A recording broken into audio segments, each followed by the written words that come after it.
सो hey guys, मैं उमेश और आपका स्वागत है मेज लाइव फिजिक्स के अंदर। पिछले वीडियो में हमने पढ़ा एटम्स के बारे में और उस वीडियो में मजा भी काफी आया क्योंकि हमने पढ़ा एटम्स के अंदर क्या होता है क्या नहीं होता। पर उसके अंदर एक चीज थी जो कि मैंने बताया न्यूक्लियस या न्यूक्लियाई। आज का टॉपिक बस वही है, न्यूक्लियस। ये होता क्या है, तुम ऐसा समझो, अगर ये है एक क्लासरूम, तो क्लासरूम के अंदर ये एक छोटा सा डॉट, ये डॉट दिख रहा है, तो मैं शायद दिख भी रहा हूं, पर इसके अंदर ये डॉट है, बस वो है न्यूक्लियस। जो कि एटम के अंदर 99.9% स्पेस खाली रहती है और वो जो मास होता है उसी का सबसे ज्यादा वेट, वही मैक्सिमम वेट भी होता है, क्योंकि बाकी स्पेस खाली होती है और इर्द गिर्द इलेक्ट्रॉन्स जो होते हैं वो होते हैं, बस दैट्स इट। इस वीडियो में हम पढ़ेंगे कॉम्पोजिशन ऑफ न्यूक्लियस, उसके बाद हम पढ़ेंगे साइज के बारे में, या फिर उसके बाद पढ़ेंगे हम बाइंडिंग एनर्जी, मास डेफिसिट, और सबसे लास्ट में हम पढ़ेंगे ये जो एनर्जी होती है फ्यूजन वर्सेस फिजन, ये सब होता क्या है। बस वीडियो के साथ लगे रहो और चैनल को सब्सक्राइब करो। अब बढ़ते हैं आगे। ये जो न्यूक्लियस होते हैं वो दो चीजों से बने होते हैं, एक होता है प्रोटॉन्स और एक होते हैं न्यूट्रॉन्स। ये है प्रोटॉन का साइज और ये है न्यूट्रॉन्स का साइज। प्रोटॉन का साइज है 1.00727 और न्यूट्रॉन्स का है 1.00866। ये रहा। अब तुमने कई बार ऐसे नंबर्स देखे होंगे किसी एलिमेंट के साथ, जैसे कि गोल्ड AU 197 और यहाँ पे होगा 79। तो ये होता क्या है? ZNA,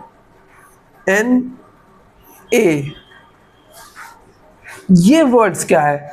तो Z है हमारा 79, A है हमारा 197,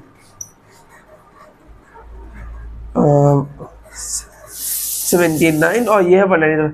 अब इसको और इसको माइनस कर दो तो हमें मिल जाएगा न्यूट्रॉन्स, क्योंकि जो एटॉमिक मास होता है वो होता है Z प्लस N, पर यहाँ पे हमें दिया हुआ है 197 और Z की वैल्यू है 79।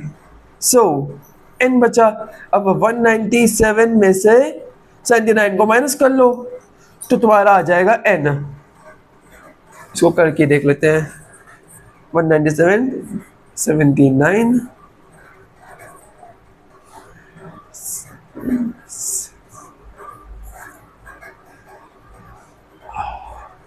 118 बस इतनी सिंपल कैलकुलेशन होती है और तुम्हारा आंसर आराम से आ जाएगा बिना किसी दिक्कत के और बिना किसी प्रॉब्लम्स के। अब आगे बढ़ते हैं। अब एंट्री होती है आइसोटोप्स की। पर आइसोटोप्स को पढ़ने से पहले मैं किसी का नाम लेना चाहूंगा। तुमने शायद मूवी देखी भी होगी, ओपेनहाइमर।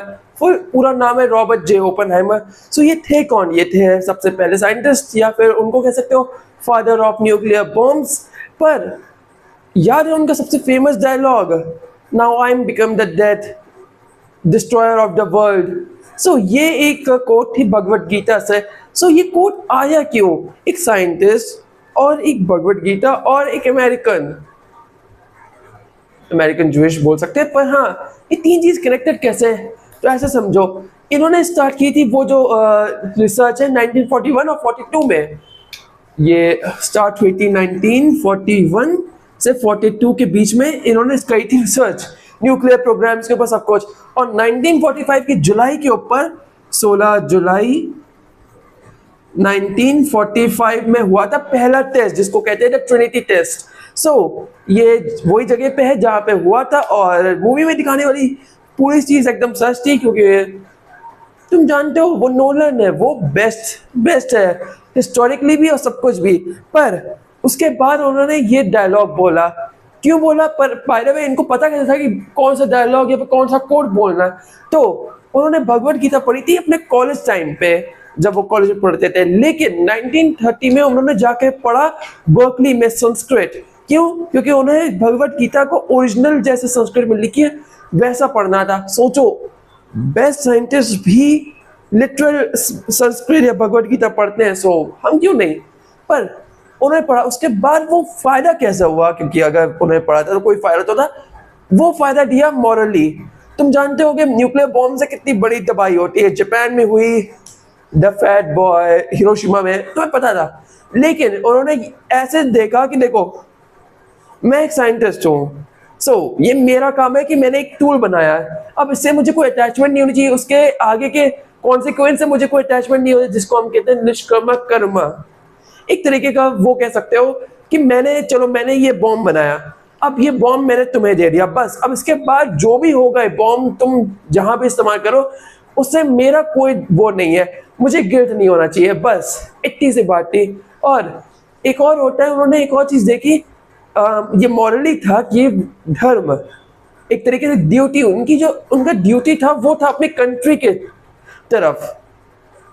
वो उस वक्त वर्ल्ड वॉर 2 चल रहा है और उनके लिए जिस कंट्री पे वो खड़े थे उनके लिए वो बेस्ट है। उन्होंने ये भी बाद में, या पे तुम कह सकते हो, वो खुद को और अर्जुन को एक साथ पैरेलल में देखते थे, क्योंकि वो समझते थे कि देखो मैं जानता हूँ मैंने क्या कर दिया है, मतलब तुम समझ सकते हो, तुम मिलियंस ऑफ लोगों को एक चुटकी भर में तुम उड़ा सकते हो। मतलब सोचो, एक बहुत बड़ा शहर है, वहां पे बॉम्ब गिरा और बस खत्म, जितने लोग हैं सब खत्म, कोई नहीं बचेगा। और सोचो उस वक्त तो रेडिएशन वाले बॉम्ब है, हाइड्रोजन बॉम्ब तो बाद में आया, तब तो रेडिएशन बॉम्ब है। तो वो जो रेडिएशन बॉम्ब थे वो तो मतलब सोचो जनरेशन पे जनरेशन रहेगी। उनके लिए तो मतलब अंदर ही अंदर गिल्ट होना चाहिए था, पर उन्होंने ये भी देखा कि देखो मैंने जो किया वो मेरी पॉइंट ऑफ व्यू से, जहां से मैं लड़ रहा हूं वो सही है, पर बाकी चीज मैटर नहीं करती। और उन्होंने ये भी एक और चीज देखा कि जो डेथ है वो तो तब भी आनी है, चाहे मैंने अभी ले आया, मेरे किसी टूल की वजह से अभी आ गई, या फिर वो इतने साल बाद आती, पर एटलीस्ट ये एक प्राइस थी, या फिर तुम एक कह सकते हो एक अंदर का गिल्ट कह सकते हो, प्राइस था कि हाँ उन्होंने पे किया कि वो जीत पाए और चीजें वैसे चल पाए। बस अब बढ़ते हैं आइसोटोप्स की तरफ, जो कि मेन हमारा टॉपिक था, ये एक्स्ट्रा साइड टॉपिक हो गया। आइसोटोप्स होते क्या है, ऐसे समझ लो एक एटम जैसे कि हाइड्रोजन के होते हैं 3 आइसोटोप्स। तो आइसोटोप्स होता क्या है, बस कुछ नहीं, इनका न्यूट्रॉन्स नंबर अलग अलग होता है, मतलब सेम एटम सबको सेम होगा, इनका न्यूक्लियस मतलब सब कुछ लिटरली सेम होगा, बस इनके न्यूट्रॉन्स नंबर बस डिफरेंस होंगे। जैसे कि हाइड्रोजन 1, हाइड्रोजन 2 और हाइड्रोजन 3। तुम ऐसे समझ लो, अगर मेरे 3 भाई होते और तीनों एकदम एक शक्ल के होते और हम सेम फैमिली में है, सेम सरनेम है, सेम सब कुछ है, पर हम तीनों में कुछ तो अलग होता, हो सकता है ब्लड अलग होता, हो सकता है वेट अलग होता, तो बस आइसोटोप्स बस इतने से ज्यादा कोई कॉम्प्लेक्स चीज है नहीं।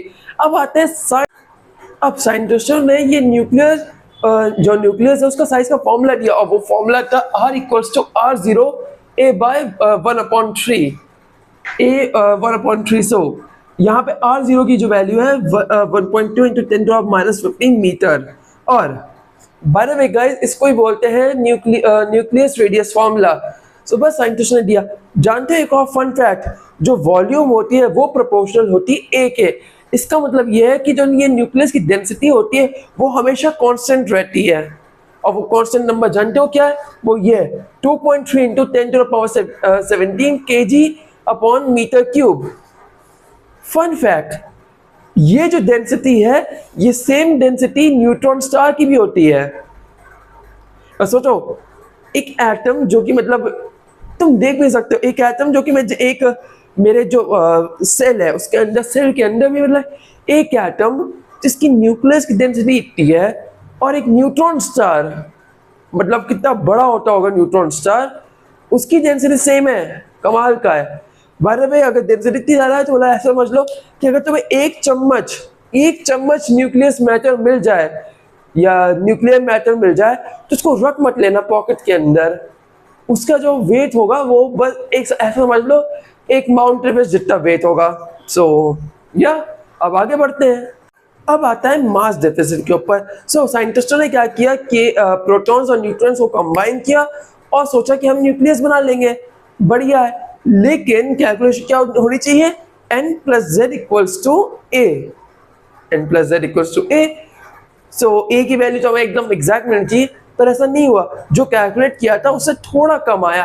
फिर आइंस्टाइन ने हमें आके बाद में बताया कि देखो जब वो कंबाइन हो रहे हैं तो वो जो थोड़ा सा मास गायब हो रहा है वो बन रहा है एनर्जी के अंदर, और ये वही एनर्जी है जो हेल्प कर रही है बाइंडिंग के अंदर। अब जो बाइंडिंग एनर्जी होती है वो बताती है कि कितना स्टेबल है वो जो बना है, वो कितना स्टेबल है। एवरेज पे 8 MeV होती है।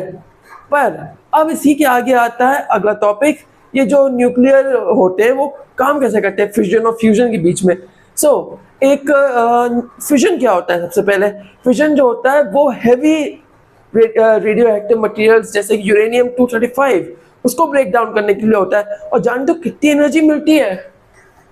200 MeV। आई मीन ये माइंड ब्लोइंग है।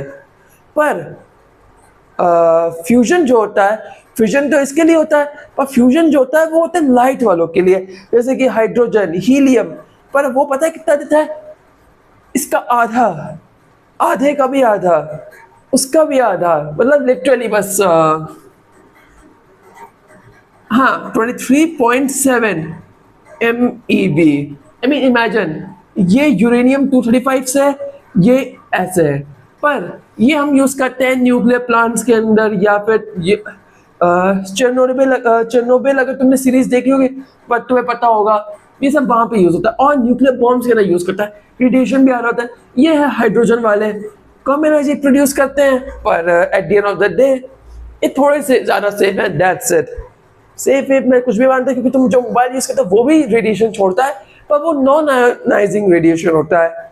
रेडिएशन तो हर चीज के साथ है, पर कुछ चीजें नॉन आयोनाइजिंग है, कुछ आयोनाइजिंग वाली है। सो बस इतनी सी बात है। होपफुली आपको ये चैप्टर पसंद आया होगा।